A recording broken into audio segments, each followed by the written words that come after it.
Good morning, Illini. I'm Matt Schrock, your host here at Healthy Illini Podcast, and we're glad you're with us. We're glad you're joining us. Hope you're doing well. Hope you are taking care of yourself. You are being cognizant of your own self-care needs.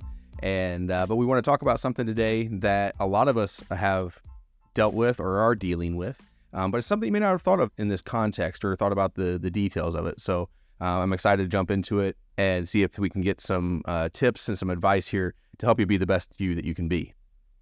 Today, I'm joined again by Kara Myers. She is one of our staff here at McKinley Health Center. She's a nurse practitioner, but she also has a little bit of a different background, which we're going to talk about the topic that we have today, because there are a number of times we've talked here on the program about areas that college students unfortunately neglect because they are busy. College life is extremely busy. It's extremely hectic at times, trying to balance classes and homework and social events and just daily chores and day-to-day activities, things like that. Can mean all too often that we kind of push our personal wellness down the priority list.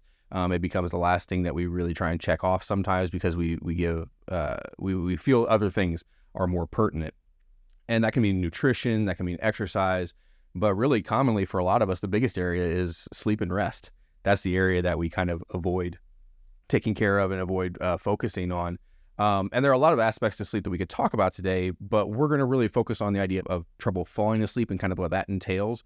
But before we jump into that, Kara, first, thanks for being here with us today. I really appreciate it. Thank you for having me again. And you have a little bit of a background in sleep that people may not know. I didn't know. Honestly, I didn't know until we were talking about a different topic and you brought it up. I was like, oh, hey, that's really interesting. Would you share a little bit about what your background is there? Yep. So when I graduated from nurse practitioner school, I actually took a job specializing in managing sleep disorders. So I did that for 3 years out of school. So I have 3 years of managing only sleep disorders. Which was really interesting when we talked about it because it's not something that you focus on here at McKinley necessarily, but I know you were really excited to talk about it because it's something you're passionate about.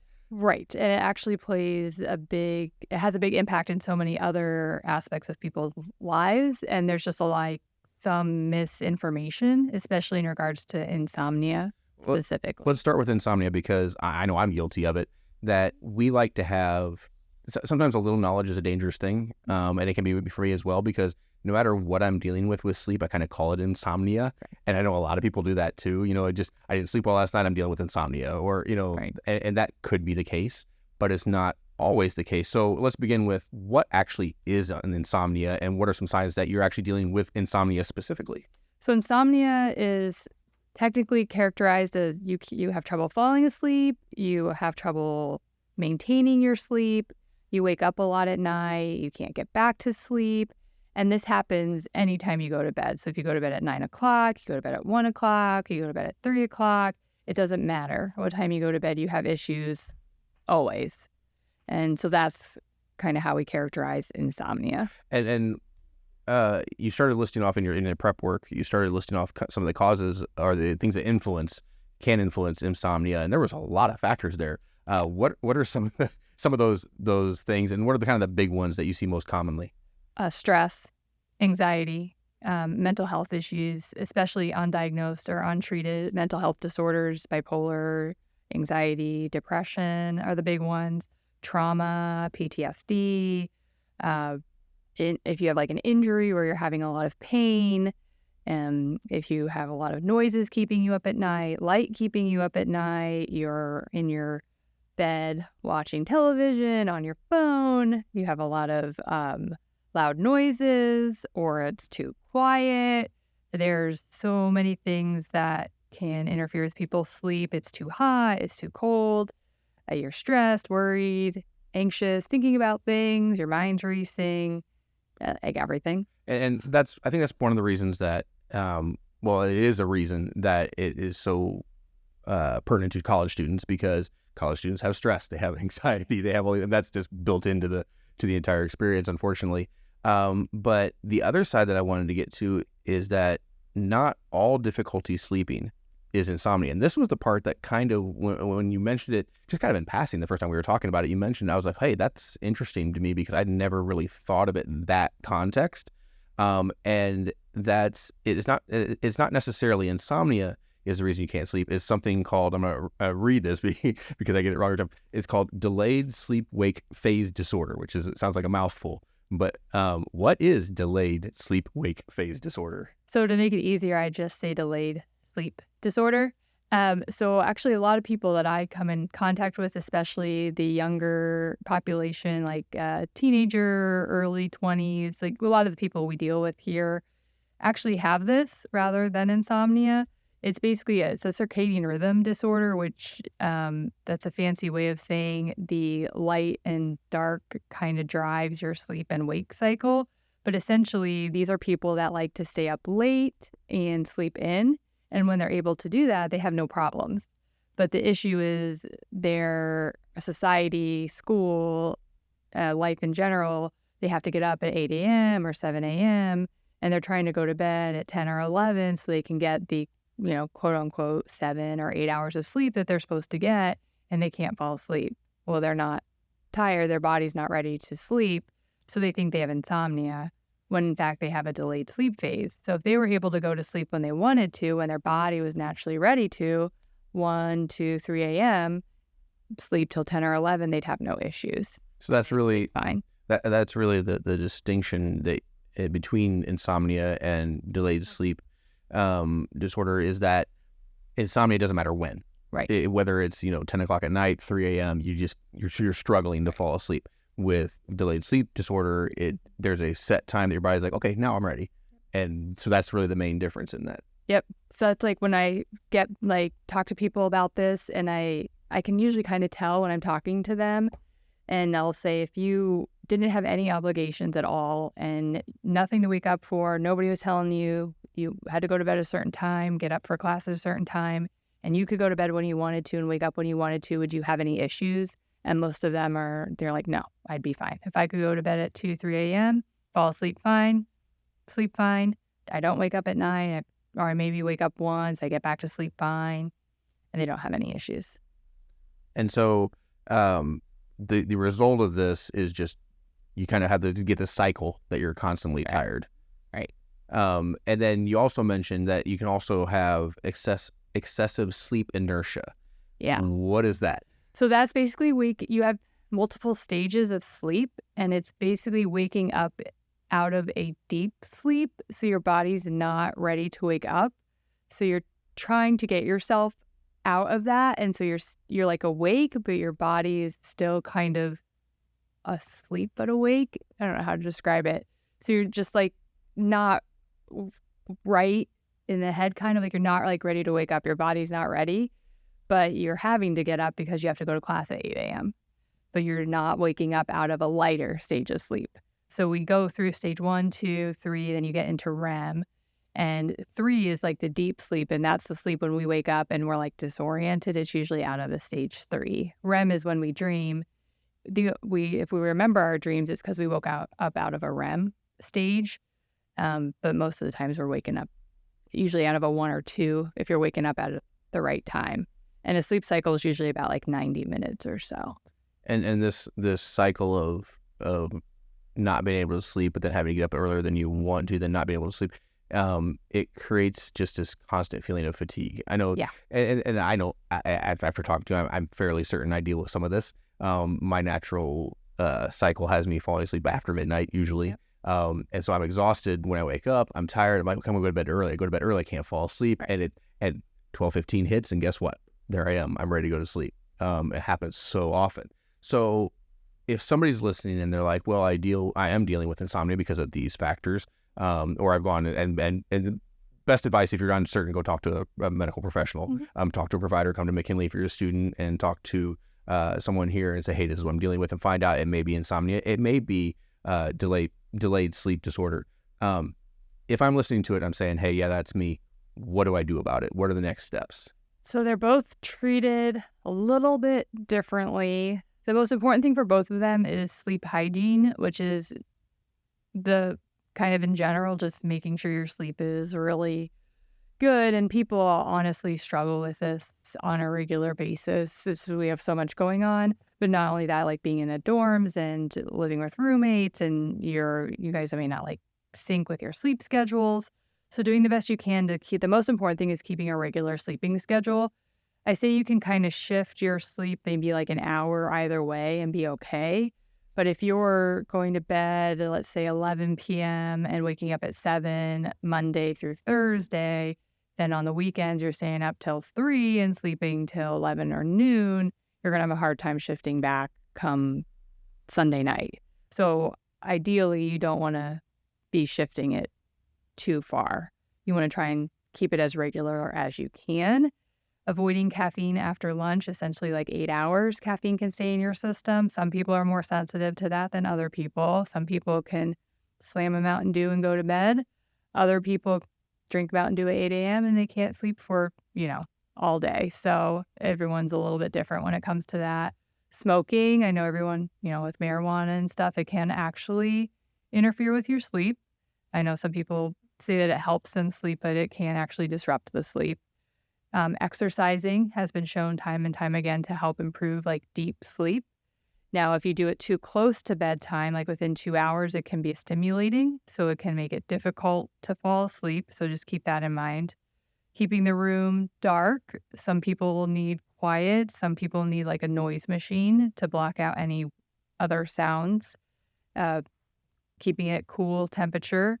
Don't be watching the clock at night if you're waking up. But what people do is they'll wake up at, let's say 3, and then they'll start it's 3 a.m. If I fall back asleep at 3:30 and I wake up at 7, then I can get 3 more hours. And then they're like, but if I don't fall asleep till 4 or 5, then it's 2. And then they just they can't get back to sleep. So don't look at the clock at all. If you do those kinds of things, ideally, we want you to get out of bed, read a book so that your mind can get tired and then get back into bed. Bed should really just be where you sleep. Nothing else should be done. You shouldn't be doing work there. You shouldn't be doing projects there. You shouldn't be on your phone there. The screens, what's with the screens and why we say blue light filters, those screens suppress melatonin. We need melatonin to help us sleep. And that's why we want those blue lights, because we can get that melatonin to help us sleep. Don't eat large meals and late night snacking. Those are all things. And that's just general sleep hygiene is good for everybody, whether somebody's dealing with insomnia or delayed sleep disorder or anything else. That's just a good idea just to keep you healthy. So that's a good starting point on that. And that's important. That's probably the most important key to start with. Yep. And it's something that is so easily cast aside that it's I'll deal with that later, or, I have to get this work done, or I have to do this. But really it has such a huge part of how we sleep in general.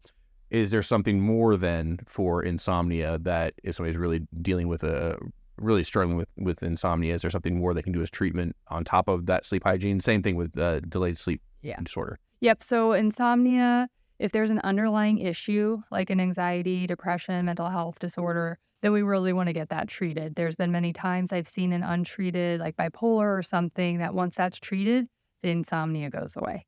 Or once the anxiety is treated, the insomnia goes away. So if we can treat the underlying issue, if there is one, we can get rid of that insomnia. Also, melatonin is a really good over-the-counter medication that we can dose about an hour. And we can use that for both the delayed sleep phase and insomnia. And it's we just dose it a certain way about an hour before we want to go to bed. And we can dose it from 3 milligrams up to 15. Most often, people aren't taking enough because they'll come and say, well, that didn't work. As usually because they're not either taking it at the right time, or they just didn't take enough of it, or they didn't take it for enough days to notice it. With also insomnia, one of the first things is cognitive behavioral therapy interventions, and there are psychologists specifically trained to do those. That's not something that I do, but we refer to them. We do all of these things before we go to medicines like Ambien, because there are a lot of side effects with those, and we try to avoid that if we can. Sleep meds aren't the first things that we go with. And then for delayed sleep phase, light therapy is one of the best things that we can do in the morning, because light therapy drives your circadian rhythm a lot. And that's something that, you need to see a provider for to get help with that light therapy. Yes, that, and also shifting your sleep, which is can be a long process. And so what I would do is find out what somebody's natural bedtime would be. So let's say it's 2 a.m. to 10 a.m. I would start them at 2 a.m. to 10 a.m. Then I would shift them 1:45 to 9:45 for a week, and then every week 15 minutes until we get to a desired bedtime.